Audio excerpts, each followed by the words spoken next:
नमस्कार, मैं ज्योतिजा स्वागत करती हूँ आप सभी का कल की श्रीमुख से भी गीता के गुरुत्तम ज्ञान के इस विशेष कार्यक्रम में। महाभगवान कल की अपना राघव शाहिदी महाराज की कृपा से हम इस कार्यक्रम का आयोजन हर शनिवार को ऑलरेडी टीवी के प्लेटफॉर्म के प्लेटफॉर्म पर करते हैं और हमारे सदगुरु भगवान सैयद जी के चरणों में सादर प्रणाम करते हुए इस कार्यक्रम की ओर आगे प्रस्थान करते हैं। इसी के साथ मैं स्वागत करूंगी हमारे अतिथि गणों का। गीता मर्मज्ञ स्वामी विश्वानंद जी महाराज, पुनः स्वामी सचिदानंद जी महाराज और सूफी संत राजेंद्र निगम बाबू जी महाराज का आप सभी का इस कार्यक्रम में हार्दिक अभिनंदन है। सरकार भाषा की कृपा से हम कार्यक्रम की शुरुआत में सबसे पहला प्रश्न अपने स्वामी जी विश्वानंद जी महाराज से करेंगे। प्रश्न यह है कि 3 गुण सत्व रज तम ही जीव को बांधते हैं, तो क्या असली मुक्ति इन गुणों के पार जाने से ही संभव है?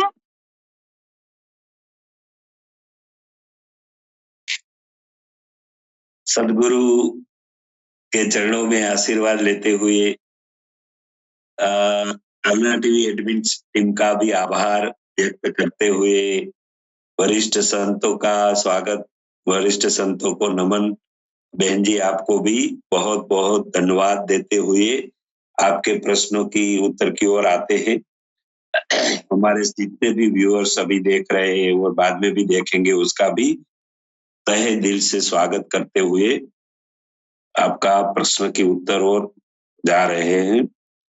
इस प्रश्न का उत्तर भगवान श्री कृष्ण ने श्रीमद् भगवद गीता के अध्याय 14 त्रिगुण विभाग योग के श्लोक नंबर 5 में समझाया है कि श्लोक नंबर 5 सत्वं रजस्तम इति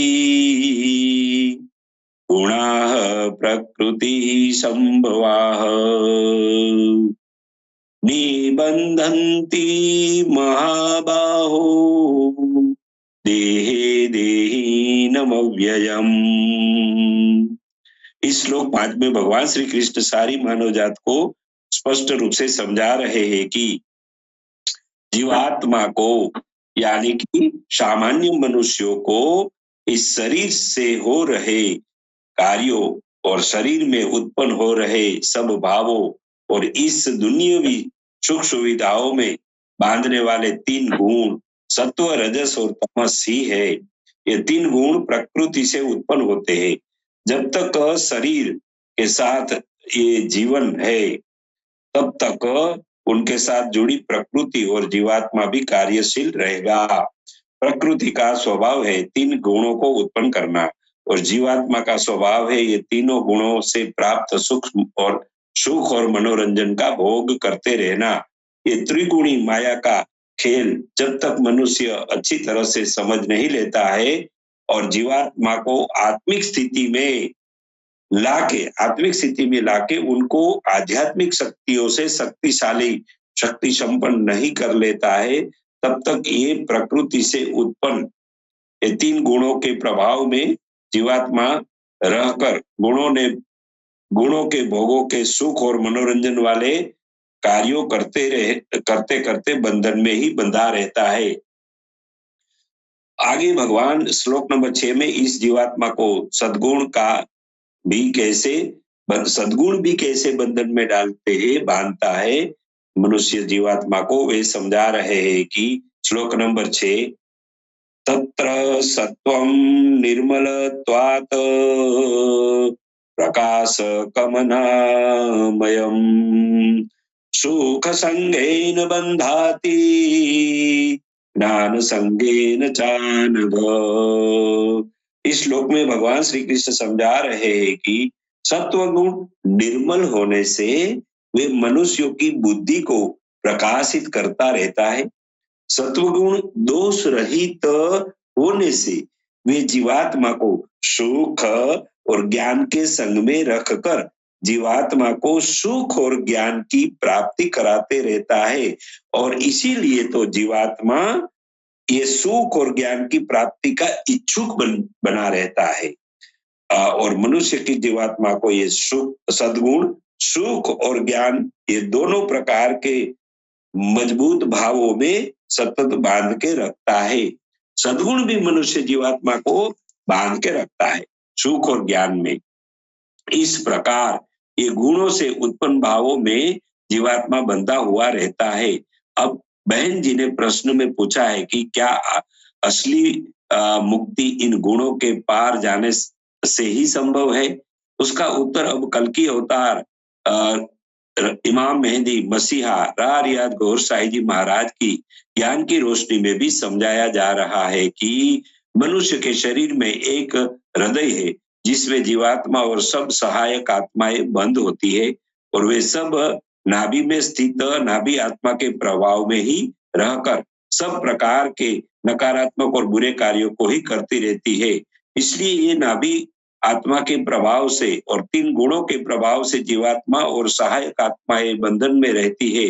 ये बंधन से मुक्त कराने के लिए परमात्मा का अल्लाह का होठ का जाति नाम को दिल में बसाकर सिमरन की सच्ची दिल वाली प्रक्रिया से दिल में आध्यात्मिक प्रकाश शक्तियां उत्पन्न करके नाभि में स्थित नाभि आत्मा को पवित्र करके जब दिल में ये दिव्य प्रकाश बढ़ जाएगा तो वे संपूर्ण शरीर में भी फैल जाएगा। ये दिव्य प्रकाश से सब सहायक आत्मा भी प्रकाशित और आध्यात्मिक शक्तियों से शक्तिशाली हो जाएगी। तब ये सब आत्माएं लताइफे आध्यात्मिक प्रवास करने लायक बन के जब रूहानी यात्रा करने के लिए शरीर से बाहर निकलेगी तब तो ये आत्माएं शरीर और उसमें चलते गुणों के प्रभाव नफ्स असुर के प्रभाव से मुक्त हो जाएगी और बाहर निकल के रूहानी यात्रा करके परमधाम अर्शे इलाही तक पहुंचकर परमात्मा अल्लाह को मिलेगी। तब जीवात्मा को अपनी आत्मिक स्थिति की अनुभूति होगी कि मुझ अब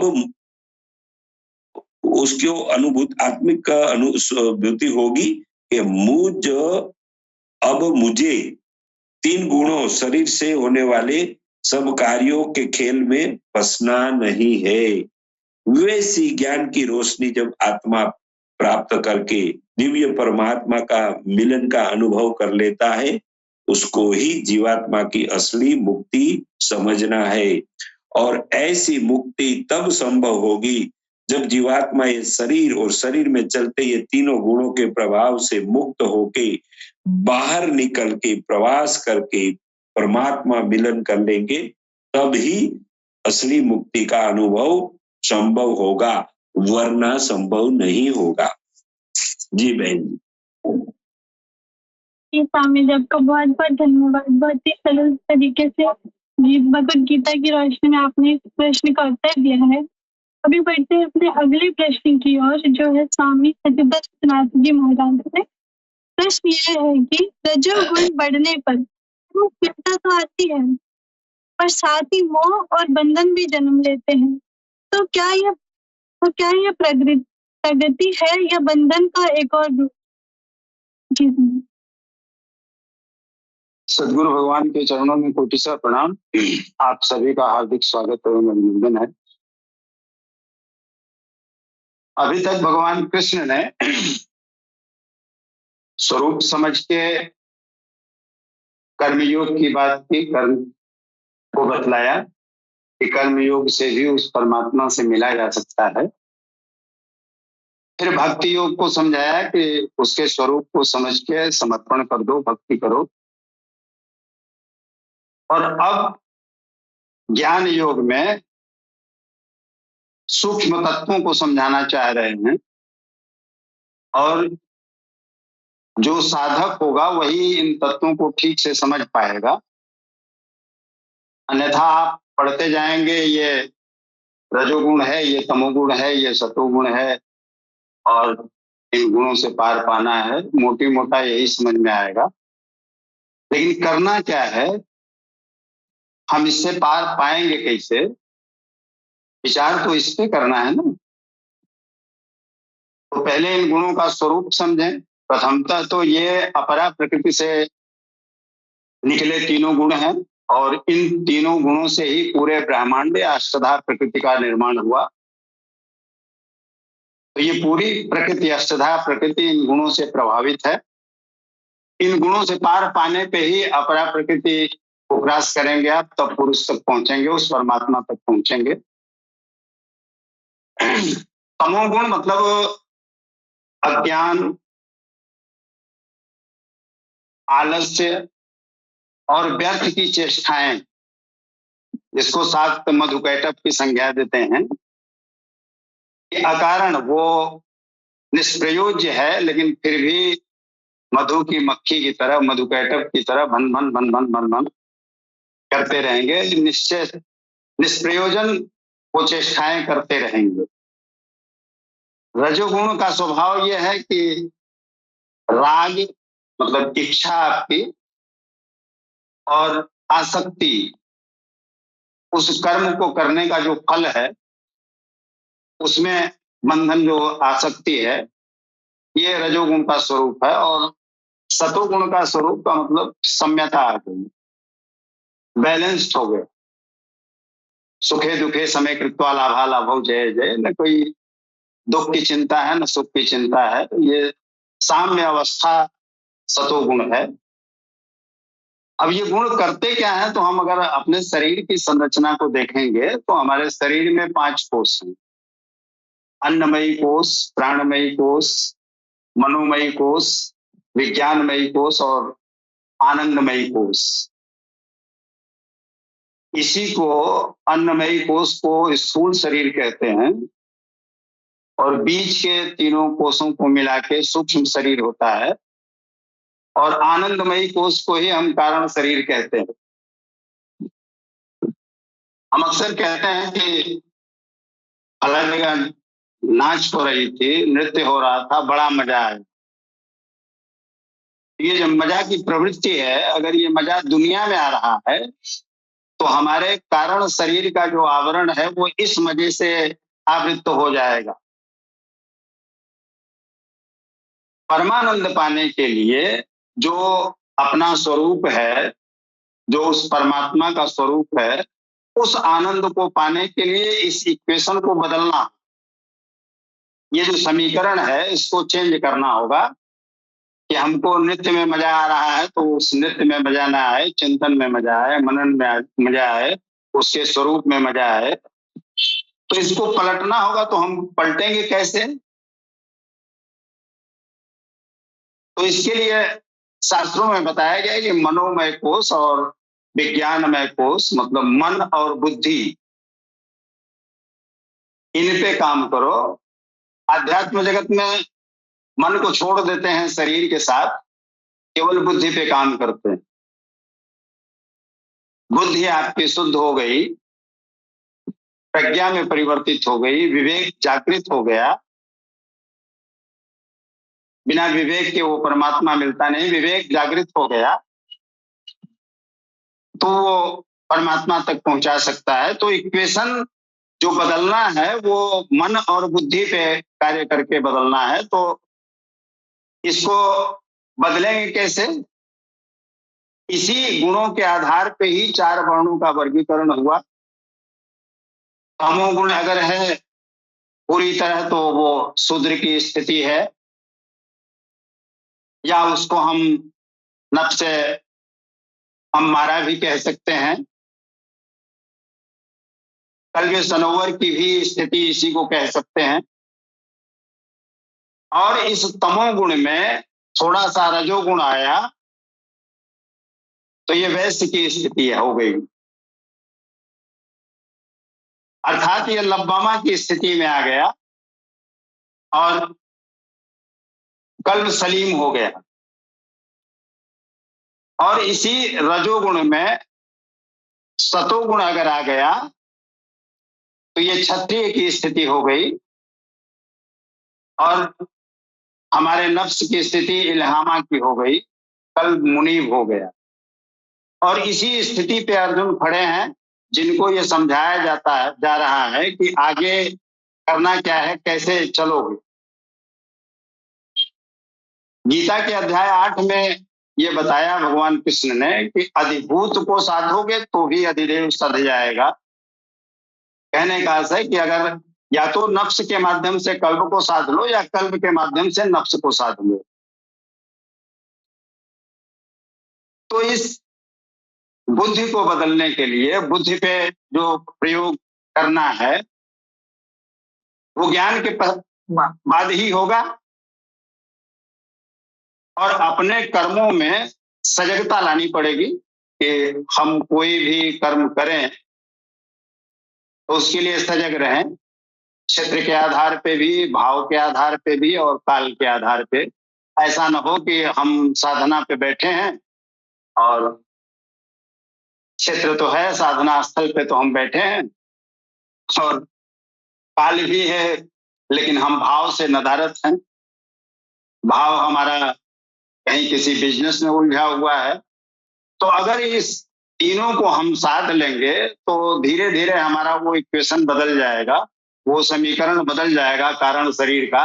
और जब सही समीकरण हो जाएगा तो सतो गुण को पार करते हुए, जैसा स्वामी जी ने बताया कि इन तीनों गुणों से पार जाने पे ही गुण भी, सतोगुण भी सामने होने के बावजूद भी प्रकृति में ही तो है। तो इस प्रकृति के पार जाना है, उस परमात्मा को प्राप्त करना है। तो अब तो ये उसकी मर्जी पे हो गई। सोई जाने दे जनाऊ, वो जानत तुम्हें तुम्हें हो जाऊ। यहां तक आपने अपने कल्ब को निर्मल कर लिया, अपनी बुद्धि को विवेक में परिवर्तित कर लिया, प्रज्ञा हो गई, लेकिन अब यहां भी बिना उसकी मर्जी के कुछ होना नहीं है। एक कहावत है ना कि किसी कुएं में कोई उल्टा लटक के साधना कर रहा था, काफी दिनों तक साधना किया, और एक चरवाहा वहां आया तो कहा ये क्या कर रहे हो भैया? तो उन्होंने कहा कि मैं परमात्मा को ढूंढ रहा हूँ। तो कहा ऐसे ही उलटने से मिल जाएगा क्या? तो कहा हाँ मिल जाएगा। वो भी पलट गया और परमात्मा तुरंत मिल गया। तो वो तो उतने दिन से लटके हुए थे, बड़ी तपस्या कर रहे थे, नहीं मिले। तो उसकी मर्जी है, जब चाहे जैसे चाहे वो प्राप्त हो जाए या प्राप्त करा दे, आपके हृदय में उतर जाए। उसकी मर्जी अगर नहीं है तो आप कुछ भी करते रहो, किसी भी शरीर पे, किसी भी आवरण पे परिवर्तन करते रहो, किसी भी गुणों को पार करते रहो। तो रजोगुण भी बंधन ही है और गति तो है इसमें, लेकिन प्रगति नहीं। प्रगति तब होगी जब रजोगुण में सतोगुण आ जाएगा और हम क्षत्रिय की स्थिति में आ जाएंगे, कल्ब मुनीब की स्थिति में आ जाएंगे, नफ्से इल्हामा की स्थिति में आ जाएंगे, तो प्रगति होगी। और इसके लिए हमें अपने कारण शरीर को, के समीकरण को बदलना होगा। उसके लिए मन और बुद्धि पे काम करना होगा, मनोमय कोश और विज्ञानमय कोश पे काम करना होगा। हम साधक तो यही जानते हैं, और इसी के साथ मैं अपनी वाणी को समाप्त विराम देता हूँ। जी, बहुत बहुत धन्यवाद। बहुत ही विस्तार से और हर छोटी बड़ी बात को एक्सप्लेन करते हुए आपने इस प्रश्न का उत्तर दिया, इसके लिए आपको बहुत बहुत धन्यवाद। भी बढ़ते हैं तीसरे प्रश्न की ओर, जो है सूफी संत राजेंद्र निगम बाबूजी महाराज से। प्रश्न यह है कि तमोगुण अज्ञान और आलस्य से बांधता है, तो क्या हमारी तथाकथित यानी आराम तलाशी वास्तव में पतन का मार्ग है?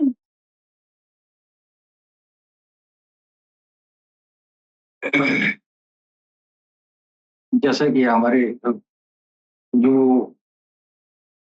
वरिष्ठ संत जन है, उन लोगों ने इस त्रिगुणी प्रकृतियों के बारे में बताया है। जी, जाहिर सी बात है। और बहन कह रही है क्या यही तमोगुण जो है इंसान के पतन का कारण है? जी, तमोगुण का मतलब होता है कि वह मूढ़ है। जी, तमोगुण का जो ये जो है शाब्दिक अर्थ जो बताया जाता है वो ये है, आलस। जी, अब ये पतन कैसे होता है, मैं इसके बारे में बहन जी ने जो सवाल किया है, मैं प्रयास करता हूँ इसको स्पष्ट करने के लिए। जो हमारे दिव्य संत बैठे हुए हैं, इन लोगों के सामने हम ढिठाई कर रहे हैं कि हम क्या-क्या कर रहे हैं अपने स्तर से। ये है कि त्रिगुणी प्रकृतियों को आपने बखूबी बयान किया है। जी, मैं उस पर नहीं जाना चाहता। आम तौर से ये तमोगुण है। जी, ये तम का ये तमोगुण से जो मुराद लिया जाता है वो आलसीपन से लिया जाता है। और आलस का मतलब ये नहीं है कि दिन सोए रहने वाला वो तमोगुण है। जी, हाँ, ये मतलब नहीं है। जी, तमोगुणी वो है जी, कि ये जो है ये शरीर जो है जी, घूमता फिरता रहता है इसी संसार में। जी, लेकिन इस संसार को यह जो है एक निशा से अ, अ, इसका जो है तुलना किया गया है। यानी जगत, ये संसार ही ये जो है रात्रि के समान है। हाँ, तो रात्रि का मतलब ही निशा होता है। या निशा सर्वभूतानाम तस्याम जागर्ति संयमी। ये जगत ही रात्रि है और तमोगुणी व्यक्ति इस जगत रूपी निशा में रात दिन व्यस्त रहता है। प्रकाश स्वरूप की ओर वो अग्रसर नहीं होता है। यानी तमोगुणी वो व्यक्ति है जिसको गीता की भाषा में जो है इसको शूद्र कहा गया। शूद्र का मतलब ये नहीं हुआ कि ये जो है जो आजकल जो टर्म का प्रयोग किया गया है दलित, पिछड़ा, ये जो है आदिवासी, और ये इस शूद्र का जो गीता का शूद्र है, इस शूद्र का मतलब ये नहीं है। इस शूद्र का मतलब है कि वो इंसान भले वो एसी में रहता हो, चाहे वो जो है वो प्रधानमंत्री या मुख्यमंत्री बन के बैठा हो, उसके अंदर ईश्वरीय प्रकाश का पुंज गया ही नहीं, वो तमोगुणी है। और वो जो है विलासिता में डूबा हुआ है, उसको जो है ईश्वर की तरफ वो उन्मुख हो ही नहीं रहा है।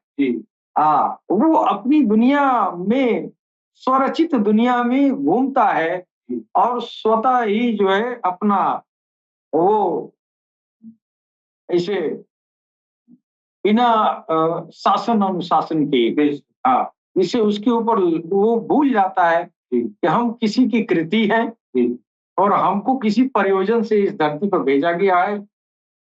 वो तमोगुणी है जिसको भगवान की तरफ जाने का ख्याल नहीं आता है, वो प्रकाश की तरफ जाने का ख्याल नहीं आता है। वो हमेशा इस संसार रूपी रात्रि में वो विचरण करता रहता है। ऐसे लोगों को शूद्र कहा गया। ये बड़ा सितम जरीफी है कि सही बात दुनिया तक नहीं पहुंचाई गई और ये जो है पढ़ पढ़ के सुनाया गया चातुर्वर्ण मया सृष्टम गुणकर्म विभाग से। 4 वर्णों को हमने इंसानियत को 4 वर्गों में बांटा। ये शूद्र, वैश्य, क्षत्रिय, ब्राह्मण जी है। ये जो है वो इस ईश्वर मार्ग पर चलने वालों की ये एक उन्नत की अवस्था है। ये जो ब्राह्मण, क्षत्रिय, वैश्य, शूद्र, शूद्र वो है जो प्रवेश नहीं किया है। जो ईश्वर की तरफ बढ़ा ही नहीं, स्पिरिचुअलिटी को एडॉप्ट ही नहीं किया। भले वो दुनिया की पढ़ाई खूब पढ़ा है, इस दुनिया में तो विचरण करता है, दुनिया का सारा ज्ञान रखेगा, लेकिन उसको ईश्वर का ज्ञान नहीं होगा, अपनी आत्मा को चमकाने का ज्ञान नहीं होगा, अपने मोक्ष की खबर नहीं होगी। वो अपने मोक्ष की चिंता नहीं करेगा। वो यही समझता है कि हम इसी दुनिया में आए हैं, ये मौज मस्ती कर ले, जितना मजा लेना है, आनंद उठाना है, वो उतना इस संसार में ये विचरण करता है, उठाता है, ये मौज मस्ती करता है। उसको ये पारलौकिक जिंदगी की कोई होशो खबर नहीं रहती है। उसको कर्म फल दिवस की कोई चिंता नहीं होती है, उसको परमात्मा का ख्याल नहीं आता है। ऐसे लोगों को शूद्र कहा गया। शूद्र का मतलब ये नहीं कि जो गरीब कुचले महिला और आदिवासी बिना पढ़े लिखे लोग, ये शूद्र नहीं है। ये बड़ी सितमजरफी है इस समाज के लोगों के, धर्मावलंबियों के, कि लोगों ने गलत तशरीह कर दिया गीता का। और गीता जो चीज है वो ऐसी चीज है कि वहां से गीता चला और आज गीता कुरान में भी घुसा हुआ है। कुरान भी उसी का जो है वर्जन है, लेटेस्ट वर्जन। ये तसव्वुफ उसी का लेटेस्ट वर्जन है। तो लोगों ने बड़ा ये धोखा किया है, होशियार लोगों ने इंसानियत को इस तरह भड़काया है और अपने स्वार्थपरता की वशीभूत अपना जीवन गुजार के और नरक का वासी हो गया है। लेकिन भगवान जो कहना चाहते हैं वो ये नहीं कहना चाहती जो दुनिया समझती है। भगवान ये कहना चाहते हैं तो ईश्वर की ज्योति रोशनी, ईश्वर से जो जुड़ने का जो संबंध है, ये अध्यात्म ज्ञान का तुम्हारे पल्ले नहीं है। तुम उधर जाना नहीं चाहते हो, तुम अंधकार में रहने में तुमको आनंद आता है, तुमको प्रकाश में जाने का इच्छा नहीं करता है, इसलिए तुम शुद्र हो। इसको शुद्र कहा गया। और जब ये चीज रहेगा तो भाई उसकी बर्बादी होगी, इसलिए कि अपनी आत्मा का वो जो है वो पोषण नहीं करेगा, अपनी आत्मा को ये अष्टधा प्रकृतियों में डुबो के रखेगा। तो जब इसमें डुबो के रखेगा तो उसकी आत्मा जो है इन सब चीजों की जो है संस्कार है अष्टधा प्रकृतियों की, वो संस्कार उससे लिपटा रहेगा ना उस आत्मा के साथ। अब वो आत्मा के साथ वो संस्कार लिपटा रहा। अब ये इंसान, ये आत्मा निकली, जब आत्मा निकली तो कर्म फल दिवस में यही अष्टधा प्रकृतियों की सब संस्कार को लेके खड़ा होगा ना। जब लेके खड़ा होगा तो वहां पे वो मारा जाएगा कि तुमको भेजा गया था चमकाने के लिए, कि चमका दमका के चमकीले में आके मिल जाना। तो तुम तो जो है ये क्या करके आए हो, इस अष्टधा प्रकृतियों का एक चादर ओढ़ के आ गए, जबकि तुमको दिया गया ये चादर वहां सरवाइव करने के लिए। और उसमें से तुमको बच के आना था। ये वो बुरा संस्कार तुम लेके आए हो। अच्छा संस्कार कब मिलेगा? जब तुम गुरु को पकड़े होते तो गुरु बताता कि ये संसार, ये असल में ये जगत ही रात्रि है। और इस रात्रि में विचरण करने वाला, इस मोह माया का में विचरण करने वाला शूद्र है। तुम शूद्र से निकल के ब्राह्मण बन के आए होते, यानी ब्रह्म को धारण करके आए होते। तो इसी को जो है कुरान में कहा, यूं वाला यनफौ मालूम वाला बनू इल्ला मन आत यल्लाही भी कल्बी सलीम। यानी वहां न माल काम आएगा और न औलाद काम आएगा, न देश दुनिया का रुतबा काम आएगा, न आपका यहाँ का चोला काम आएगा। काम क्या आएगा? कल्बे सलीम लाया है कि नहीं? कल्बे सलीम कैसे मिलेगा? जब तुम शूद्र से उन्नत करोगे। जब तुम उन्नत करोगे तब तुम शूद्र के योनि से निकल गए, तब तुम शूद्र नहीं हो। नहीं, और निरंतर तुम प्रयास करते रहे तो तुम जो है ब्राह्मण बन के आओगे। यहाँ वो कल्बे सलीम वाला ब्राह्मण है। कल्बे सलीम वो है जिसके अंदर ब्रह्म है, जिसके अंदर ब्रह्म है वो ब्राह्मण है। तो वहां ब्राह्मण की पूछ है, शूद्र की पूछ नहीं है।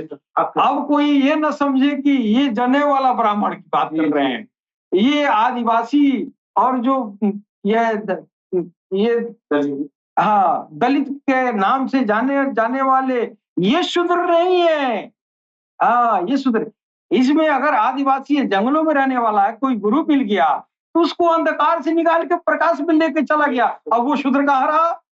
अगर उसको भगवत प्राप्ति हो गई तो वो ब्राह्मण हो गया।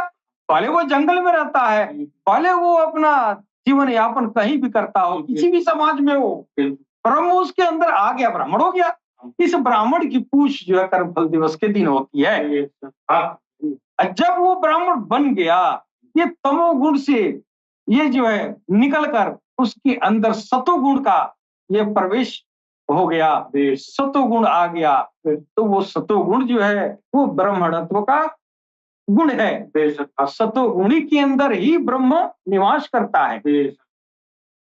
कम से कम ब्रह्म से तो जुड़ भी तो जाए, वो शूद्र से बाहर निकल जाएगा।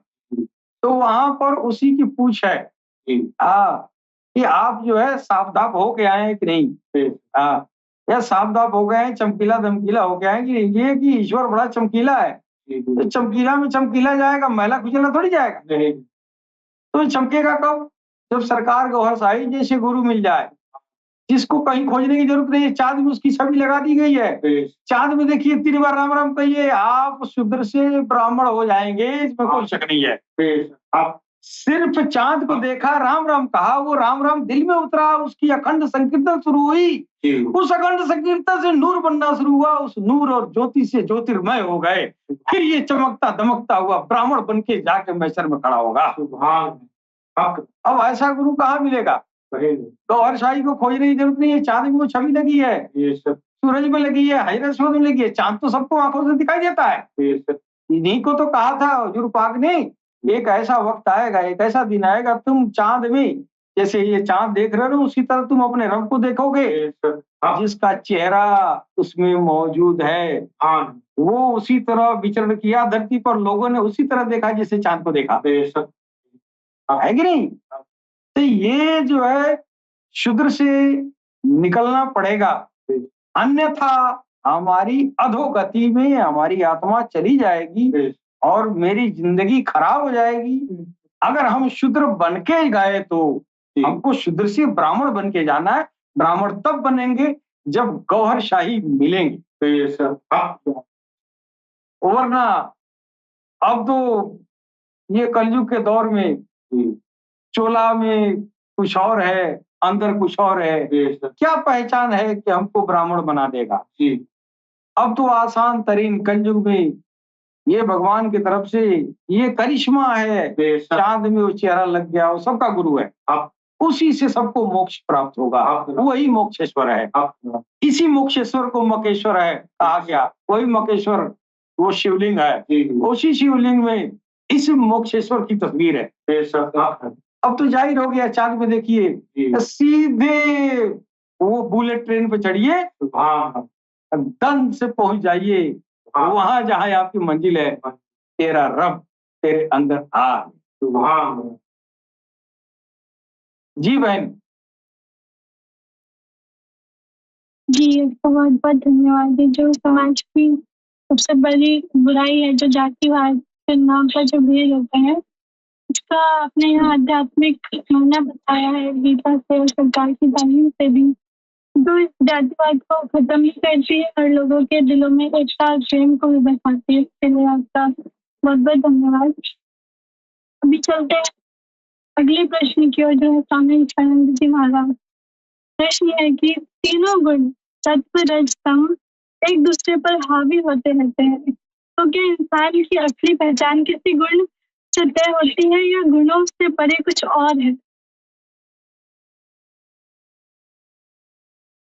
जी बहन जी, इस प्रश्न का उत्तर भगवान श्री कृष्ण ने श्रीमद् भगवत गीता के अध्याय 14 त्रिगुण विभाग योग के श्लोक नंबर 10 में समझाया है कि रजस्तमश्चाभिभूय सत्वं भवति भारत, रजः सत्वं तमश्चैव तमः सत्वं रजस्तथा।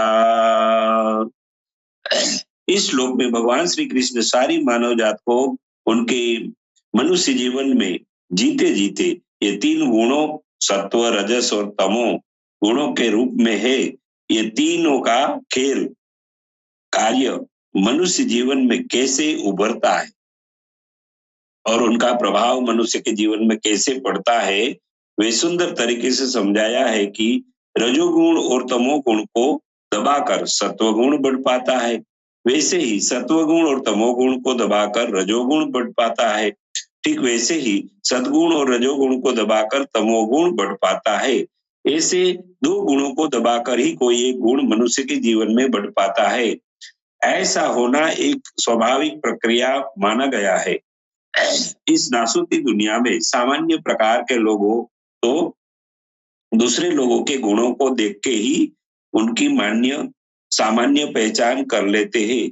सामान्य लोगों को केवल गुणों को ही समझ होने से, सामान्य लोगों को गुणों की ही समझ होने से जिसमें सत्वगुण प्रभावी देखेंगे तो उनको सत्वगुणी मनुष्य समझकर वे सत्वगुणी है वैसे पहचानेंगे।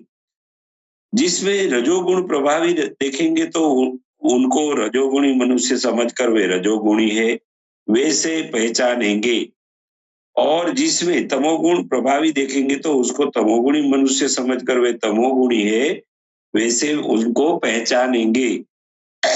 ये ज्ञान 5,500 साल पहले ये जगत नियंता भगवान श्री कृष्ण के स्वरूप में अवतरित हुए थे, तब समझाया गया था। अब कली युग में कल की अवतार इमाम मेहदी मसीहा रारियाज गौर साई जी महाराज अवतरित हो चुके। वे अपनी ज्ञान की रोशनी में ये ज्ञान भी समझा रहे हैं कि ये 3 प्रकार के गुण मनुष्य के जीवन में क्यों होते हैं और कोई भी एक गुण दूसरे गुणों को दबाकर क्यों बढ़ पाता है। वैसा होने का कारण समझा रहे हैं कि सृष्टि सर्जन की बेलाए यानी कि योम अजल में जो मनुष्य ने इस दुनिया की सुख सुविधाओं को पसंद किया था, वैसी मनुष्य आत्माएं इस दुनिया में आके उनकी पसंदगी जो दुनिया की सुख सुविधाओं को प्राप्त करना है, उनके लिए प्रवृत्ति यानी के फलों की आसक्तियों के साथ कर्म करने का गुण जो रजोगुण से उत्पन्न होता है, वैसे लोगों में रजोगुण प्रभावी होंगे। ठीक वैसे जिसने अपनी पसंदगी करने में समय लगा दिया था, वैसी मनुष्य आत्माओं को उनके कर्मों पर छोड़ के उनको इस दुनिया में भेजा जाता है। तब अगर संग लगती है तो उनके तमोगुण प्रभावी होना स्वाभाविक हो जाता है। वैसे जिस स्वर्ग की पसंदगी की थी, वैसी मनुष्य आत्माएं इस दुनिया में वाली हो सदुपयोग करेंगे तो जन्नत में जाने के लिए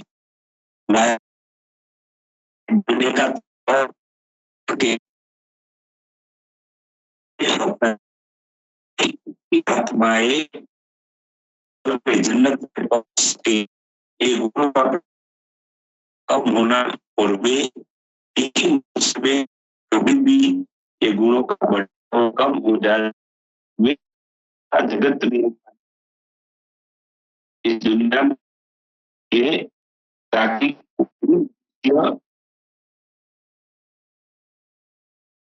ये फरियाद न करे कि हमने तो मासूमियत में निर्दोषता की अवस्था में हमारी पसंदगी दुनिया और स्वर्ग की कर ली थी। हमने वो पसंदगी बदलने का अवसर अगर मिलता तो हम भी स्वर्ग में और ज्ञान के माध्यम से आपकी दुनिया में पहुंचकर आपको भी प्राप्त करके आपके साथ वापिस दिव्य रिश्ता जोड़ सकते थे। ऐसा करके आपके संग अब आपकी सुंदर दुनिया में रहने का अवसर हमको मिल सकता था। ऐसी फरियाद कोई भी मनुष्य आत्मा न कर पाए, इसीलिए जगत नियंता ने इस नासूती दुनिया में पृथ्वी के ऊपर विश्व नाटक, विश्व ड्रामा ऐसा रचा है कि सब मनुष्य आत्मा के सामने उनकी नजरों के सामने ये गुणों का खेल और मनुष्य के कर्मों का खेल चलता रहता है। ऐसा खेल में कोई भी तमोगुणी इंसान कभी भी सदगुरु वली मुर्शिद को प्राप्त करके उनके ज्ञान और रूहानी तरीके सीख के अपना तमोगुण का प्रभाव को दबाकर सत्व गुण को बढ़ा सकता है। ठीक वैसे ही कोई भी मनुष्य ने स्वर्ग की पसंदगी की थी, वे सत्व गुणी भी था, लेकिन इस दुनिया में किसी भी बुरा इंसान शैतान के संग में चले जाने से उनमें संग दोष से सत्व गुण का प्रभाव कम हो जाएगा और तमोगुण बढ़ जाएगा और वे तमोगुणी होके नरक जहन्नम का अधिकारी उनको कर्म से ही हो जाएगा। ऐसा अद्भुत कर्मों का खेल, संघ का प्रभाव का खेल और सद्गुरुओं की और धर्म स्थापकों की सदा उपस्थिति रखवा के सब मनुष्य आत्माओं को अपना भाग्य और गुणों को बदलने की सुंदर व्यवस्था इस नासूती दुनिया में ही जगत नियंता ने रखी है, ताकि कोई उनके सामने फरियाद न कर पाए कि हम लोगों को मासूमियत में हमारी पसंदगी की थी लेकिन अवसर नहीं दिया गया। ऐसा कोई फरियाद न कर पाए, इसलिए जगत नियंता ने यह सुंदर व्यवस्था सबके लिए रखी है और सबके नजरों के सामने यह खेल चलता रहता है।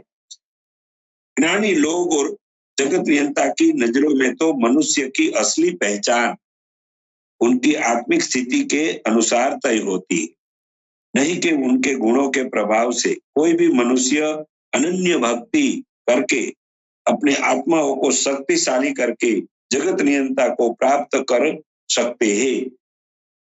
वे भी उनकी सच्ची पहचान है।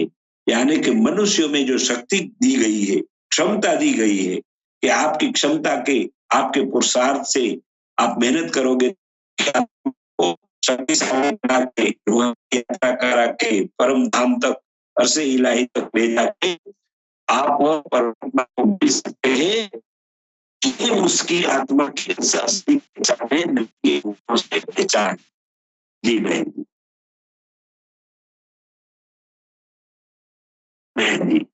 सबको बहुत बहुत धन्यवाद। आपने इस प्रश्न का बहुत ही अच्छा उत्तर दिया। अभी बढ़ते हैं अगले प्रश्न की ओर, जो हमारा अंतिम प्रश्न है। स्वामी सच्चिदानंद महाराज की से ये प्रश्न है। ये हमारे व्यूअर की तरफ से है। प्रश्न है कि मेरा सवाल ईड़ा नाड़ी, पिंगला नाड़ी और सुषुम्ना नाड़ी के बारे में है। इनकी असल हकीकत क्या है और ये मानव शरीर में कैसे कार्य करती है?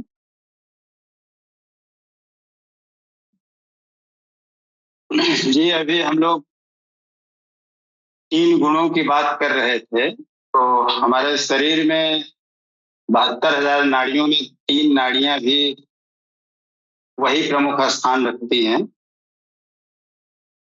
योग साधना में या तंत्र साधना में इन नाड़ियों का बहुत ही महत्वपूर्ण स्थान है। हमारी रीढ़ के हड्डी के बाईं तरफ पीड़ा नाड़ी होती है। इसका स्वभाव शीतल, इसे चंद्र नाड़ी भी कहते हैं।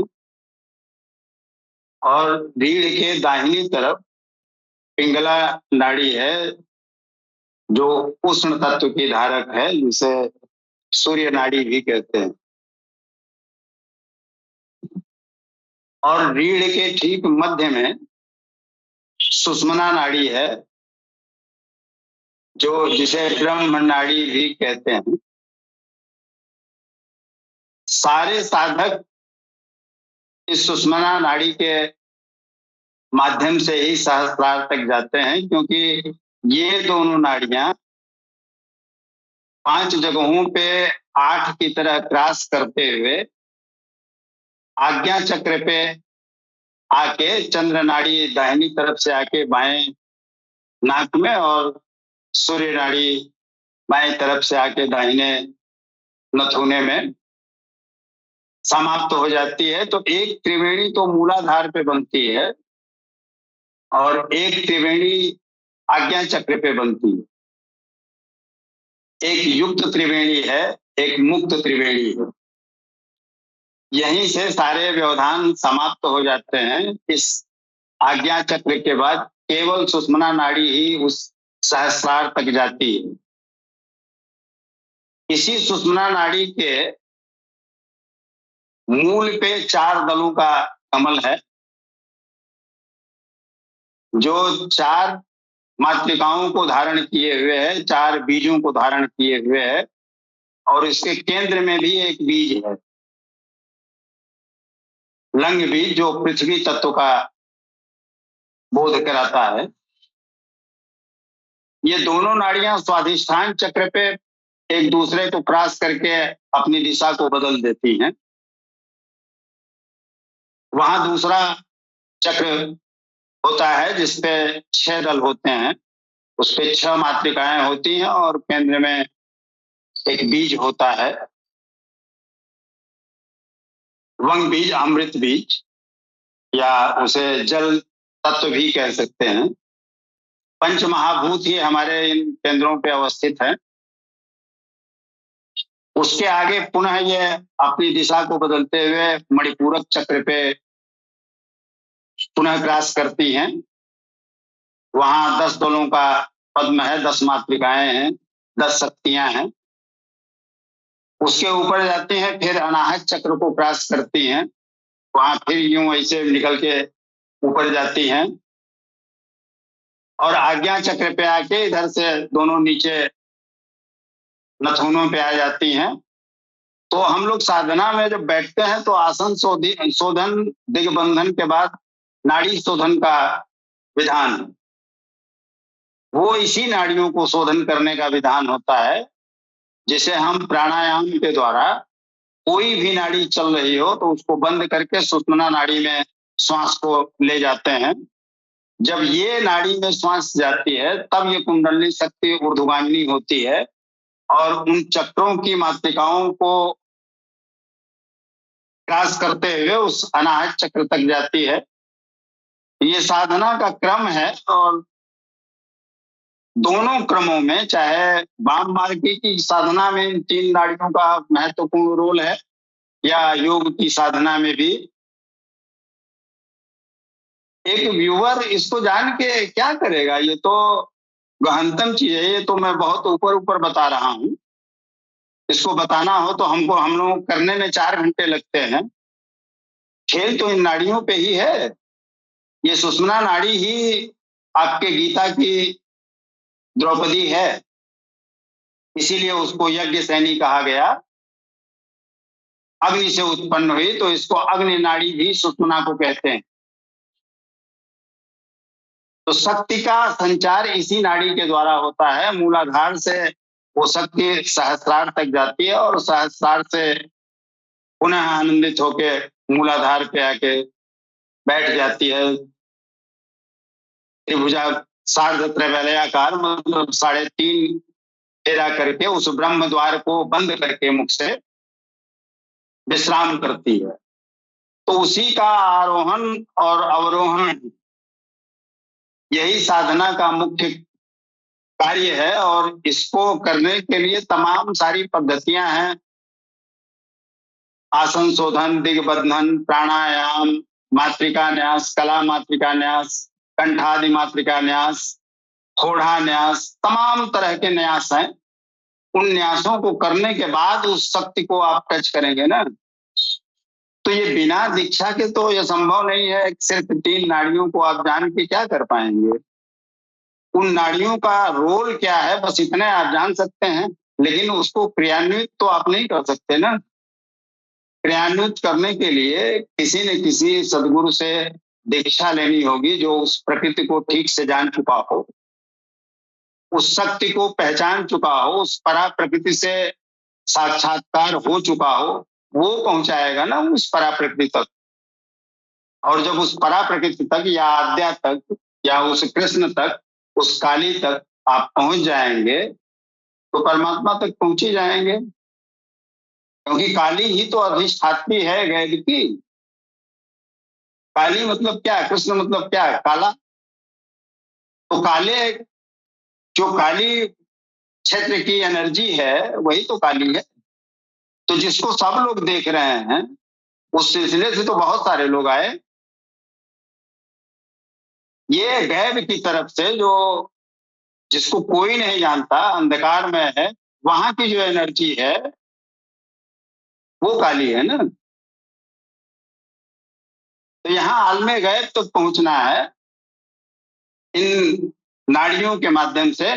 तो इतने संक्षेप में नहीं बताया जा सकता। इसके लिए तो बाकायदा सदगुरु की शरण में आना होगा और सैयदी यूनुस अल गौहर से बेहतर आपको कोई नहीं बता पाएगा कि उस आलमे गैब तक जाने का रास्ता क्या है, क्योंकि वहीं की अधिष्ठात्री आद्या है पराशक्ति। आप उस चार्ट को देखेंगे तो एक तरफ अपराशक्ति प्रकृति है, दूसरी तरफ परा प्रकृति है। तो जो भी खेल तमाशे हो रहे हैं इस अपरा प्रकृति की तरफ से हो रहे हैं ना, चाहे आप गुण के माध्यम से देखें, चाहे आप अष्टधा प्रकृति के रूप में देखें, इधर आप कहाँ जान पाए हैं कुछ काली की तरफ, कृष्ण की तरफ। कृष्ण ने पहले भी एक बार इशारा किया था कि आओ मेरी शरण में आ जाओ, मैं तुम्हें अपने लोक ले चलूंगा, गोलोक ले चलूंगा। वही बात सरकार भी कह रहे हैं कि आओ जिक्रे कल्ब लो और मैं अपने लोक ले चलूंगा। तो ये तो बहुत विस्तृत क्षेत्र है। मैं संक्षेप में इतना कह सकता हूं कि ये 3 नाड़ियां हैं जो पहले हमारे तंत्र साधना में या योग साधना में जिसके माध्यम से लोग उस परमात्मा तक पहुंचने का प्रयास करते थे। जो अज्ञात शक्ति है, अंधेरे की शक्ति है, जिसे नहीं कोई जान पाया है, उसको जानने के प्रयास में ये नाड़ियां सहयोगी होती हैं।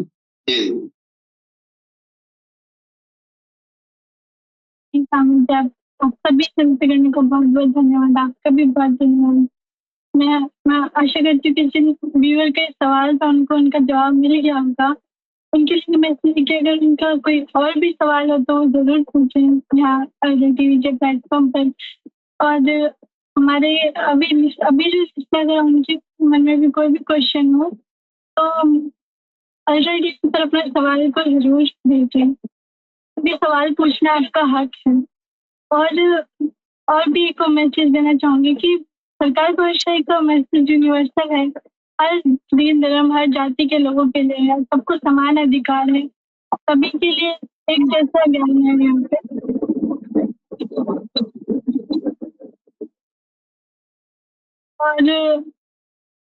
और इसके लिए हमारे सूफी मास्टर से भी यूनुस अल गौहर दिन रात अंत तक मेहनत करते हैं ताकि लोगों के दिलों से नफरत बैर को निकाल सके। तो आप लोगों से भी गुजारिश है कि आप भी जो है एक दूसरे को अगर कोई भी भूल हो जाए, कोई भी गलती हो जाए, कोई भी कमी हो तो उसको दरगुजर करें, क्योंकि सरकार की भी यही अदा है कि सरकार भी सबको माफ करते हैं, क्योंकि हम तो इंसान है, हमसे गलतियां होती रहती हैं। तो सरकार का ये अदा है कि सरकार सबको माफ करते देते हैं, सबकी गलतियों को भुलाते रहते हैं, उनको प्यार देते हैं।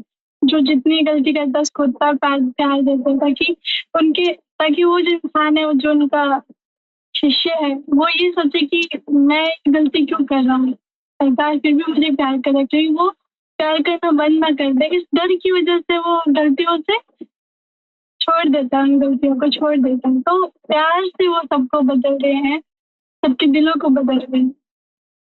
तो यही मैसेज है कि आप लोग भी अपने दिल को बड़ा करें, आप भी लोगों को प्यार दें, उनको समझें, उनको इज्जत दें। और हमारे सूफी का जो प्रोग्राम है लाइव, वो 3 बजे से 5:30 बजे के बीच आयोजित होता है, उसको भी रोजाना जरूर देखें ताकि आपको भी गुरु की संगति मिल सके। इसी के साथ मिलते हैं अगले शनिवार को इसी समय 11:30 से 12:30 के बीच बातों करने। आप सभी को जय गणेश, जय श्री कृष्ण।